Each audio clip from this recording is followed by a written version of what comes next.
BJP ಹಿರಿಯ ನಾಯಕ ಎಲ್.ಕೆ. ಅಡ್ವಾಣಿಗೆ ಅನಾರೋಗ್ಯ, ವಯೋಸಹಜ ಕಾಯಿಲೆಯಿಂದ ಬಳಲ್ತಾ ಇದ್ದಾರೆ.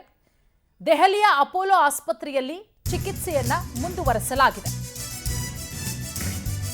ಬಿಜೆಪಿ ಹಿರಿಯ ನಾಯಕ ಎಲ್.ಕೆ. ಅಡ್ವಾಣಿಗೆ ಅನಾರೋಗ್ಯ, ವಯೋಸಹಜ ಅನಾರೋಗ್ಯದಿಂದ ಬಳಲ್ತಾ ಇದ್ದಾರೆ ಅಡ್ವಾಣಿ ಅವರು. ದೆಹಲಿಯ ಅಪೋಲೋ ಆಸ್ಪತ್ರೆಯಲ್ಲಿ ಅವರಿಗೆ ಟ್ರೀಟ್ಮೆಂಟ್ ಅನ್ನ ಕೊಡಿಸಲಾಗ್ತಾ ಇದೆ. ನೋಡಿ, ತೀವ್ರ ನಿಗಾ ಘಟಕದಲ್ಲಿ ಎಲ್.ಕೆ. ಅಡ್ವಾಣಿಗೆ ಟ್ರೀಟ್ಮೆಂಟ್ ಅನ್ನ ಕೊಡಲಾಗ್ತಾ ಇದೆ. ಇನ್ನೇನು ಕೆಲವೇ ಹೊತ್ತಿನಲ್ಲಿ ಹೆಲ್ತ್ ಬುಲೆಟಿನ್ ಕೂಡ ವೈದ್ಯರು ರಿಲೀಸ್ ಮಾಡ್ತಾರೆ. ಕಳೆದ ಜುಲೈಯಲ್ಲೂ ಕೂಡ ದೆಹಲಿಯ ಏಮ್ಸ್ ಹಾಸ್ಪಿಟಲ್ಗೆ ದಾಖಲಾಗಿದ್ರು. ಚೇತರಿಸಿಕೊಂಡಾದ್ಮೇಲೆ ಅವರನ್ನ ಡಿಸ್ಚಾರ್ಜ್ ಕೂಡ ಮಾಡಲಾಗಿತ್ತು. ಮೂತ್ರ ಸಂಬಂಧಿ ಸಮಸ್ಯೆಗೆ ಚಿಕಿತ್ಸೆಯನ್ನ ಕೂಡ ಪಡ್ಕೊಂಡಿದ್ರು. ವಯೋಸಹಜ ಕಾಯಿಲೆ, 96ರಿಂದ 97 ವರ್ಷ ಕೂಡ ಅವರಿಗೆ ವಯಸ್ಸಾಗಿದೆ. ಆಗಾಗ ಹಾಸ್ಪಿಟಲ್ಗೆ ದಾಖಲಾಗ್ತಾ ಇರ್ತಾರೆ. ಚಿಕಿತ್ಸೆ ಪಡ್ಕೊಂಡು ಗುಣಮುಖರಾದ್ಮೇಲೆ ಡಿಸ್ಚಾರ್ಜ್ ಕೂಡ ಆಗ್ತಾ ಇರ್ತಾರೆ. ಇದೀಗ ಮತ್ತೆ ದೆಹಲಿಯ ಖಾಸಗಿ ಹಾಸ್ಪಿಟಲ್ ಅಲ್ಲಿ ಅವರಿಗೆ ಚಿಕಿತ್ಸೆಯನ್ನ ಮುಂದುವರಿಸಲಾಗ್ತಾ ಇದೆ.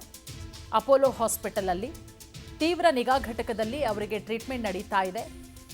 ಇನ್ನೇನು ಕೆಲವೇ ಹೊತ್ತಿನಲ್ಲಿ ಅವರ ಹೆಲ್ತ್ ಕಂಡೀಷನ್ ಹೆಂಗಿದೆ, ಯಾವ ರೀತಿ ಟ್ರೀಟ್ಮೆಂಟ್ ಆಗ್ತಾ ಇದೆ, ಇದೆಲ್ಲದರ ಬಗ್ಗೆ ಹೆಲ್ತ್ ಬುಲೆಟಿನ್ ಕೂಡ ರಿಲೀಸ್ ಆಗುತ್ತೆ. ಈ ಬಗ್ಗೆ ಮತ್ತಷ್ಟು ಮಾಹಿತಿ ಕೊಡ್ತಾರೆ ನಮ್ಮ ಪ್ರತಿನಿಧಿ ಸಂತೋಷ್ ಹೊಸಹಳ್ಳಿ. ಸಂತೋಷ್, ದೆಹಲಿಯ ಅಪೋಲೋ ಹಾಸ್ಪಿಟಲ್ ಅಲ್ಲಿ ಎಲ್.ಕೆ. ಅಡ್ವಾಣಿ ಅವರಿಗೆ ಟ್ರೀಟ್ಮೆಂಟ್ ಕೊಡಲಾಗ್ತಾ ಇದೆ. ಸದ್ಯದ ಮಾಹಿತಿಯ ಪ್ರಕಾರ ತೀವ್ರ ನಿಗಾ ಘಟಕದಲ್ಲಿದ್ದಾರೆ ಅನ್ನೋದ್ರ ಬಗ್ಗೆ ಅಪ್ಡೇಟ್. ಸದ್ಯಕ್ಕೆ ಅವರ ಹೆಲ್ತ್ ಕಂಡೀಷನ್ ಹೆಂಗಿದೆ ಈಗ ಬರ್ತಾ ಇರುವಂತ ಮಾಹಿತಿ ಪ್ರಕಾರ? ಸಂತೋಷ್. ಪೂರ್ಣಿಮಾ, ಕಳೆದ 3-4 ವರ್ಷಗಳಿಂದಲೂ ಕೂಡ ಅನಾರೋಗ್ಯದಿಂದ ಬಳಲುತ್ತಿರುವಂತಹ ಮಾಜಿ ಬಿಜೆಪಿಯ ಹಿರಿಯ ನಾಯಕ, ಮಾಜಿ ಉಪ ಪ್ರಧಾನಿ ಎಲ್.ಕೆ. ಅಡ್ವಾಣಿ ಸಹಜವಾಗಿ ನಿನ್ನೆ ರಾತ್ರಿ ಮತ್ತೆ ಅನಾರೋಗ್ಯದಿಂದ ಬಳಲುತ್ತಿರುವಂತ ಬಗ್ಗೆ ಮಾಹಿತಿ ಲಭ್ಯವಾಗಿದೆ. ಜೊತೆಗೆ ತಕ್ಷಣವೇ ಸ್ಥಳೀಯ ಅವರ ಪ್ರತಿ ಬಾರಿಯೂ ಕೂಡ ಅವರನ್ನ ಆಸ್ಪತ್ರೆಗೆ ಕರೆದುಕೊಂಡು ಹೋಗುವಂತೆ ಅಪೋಲೋ ಆಸ್ಪತ್ರೆಗೂ ಕೂಡ ಅವರನ್ನ ಕರೆದುಕೊಂಡು ಹೋಗಲಾಗಿದೆ. ಜೊತೆಗೆ ಚಿಕಿತ್ಸೆಯನ್ನು ಕೂಡ ಕೊಡೋದಕ್ಕೆ ಕುಟುಂಬಸ್ಥರಿಗಾಗಲೇ ಮುಂದಾಗಿರುವಂತರ ಬಗ್ಗೆ ಮಾಹಿತಿ ಲಭ್ಯವಾಗ್ತಿದೆ. ಆದ್ರೆ ಅವರನ್ನ ತೀವ್ರ ನಿಗಾ ಘಟಕದಲ್ಲಿ ಇರಿಸಿ ಚಿಕಿತ್ಸೆಯನ್ನು ಕೊಡಲಾಗ್ತಿರೋ ಬಗ್ಗೆ ಸದ್ಯಕ್ಕೆ ಅಪೋಲೋ ಆಸ್ಪತ್ರೆಯಿಂದ ವೈದ್ಯಾಧಿಕಾರಿಗಳು ಕೊಡ್ತಿರುವಂತಹ ಮಾಹಿತಿಯ ಅನ್ವಯ ಅವರಿಗೆ ಈಗ ಸದ್ಯಕ್ಕೆ ಮೂತ್ರಪಿಂಡದ ಸಮಸ್ಯೆಯಿಂದ ಅವರು ಬಳಲ್ತಾ ಇದ್ರು ಅನ್ನೋದ್ರ ಬಗ್ಗೆ ಕೂಡ ಹೇಳಲಾಗ್ತಾ ಇದೆ. ಜೊತೆಗೆ ಅದು ಮಾತ್ರವಲ್ಲ, ಈ ಹಿಂದಿನಿಂದಲೂ ಕೂಡ ನಾನಾ ರೀತಿಯಾದಂತಹ ಹಲವು ರೀತಿಯಾದಂತಹ ಅವರ ಆರೋಗ್ಯದಲ್ಲಿ ಏರುಪೇರುಗಳು ಪದೇ ಪದೇ ಈ ರೀತಿಯಾದಂತಹ ಸಮಸ್ಯೆಗಳನ್ನ ಅವರು ಅನುಭವಿಸಿದ್ದನ್ನ ಇಲ್ಲಿ ಗಮನಿಸಬೇಕಾಗತ್ತೆ. ಹಾಗಾಗಿ ಚಿಕಿತ್ಸೆಯನ್ನು ಕೊಡಿಸುವಂತದ್ದು ಮತ್ತೆ ಡಿಸ್ಚಾರ್ಜ್ ಆಗಿ ಮನೆಗೆ ಬರ್ತಾ ಇದ್ರು ಅನ್ನೋಂತರ ಬಗ್ಗೆ ಕೂಡ ಮಾಹಿತಿ ನಾವು ಗಮನಿಸಿದ್ದೇವೆ.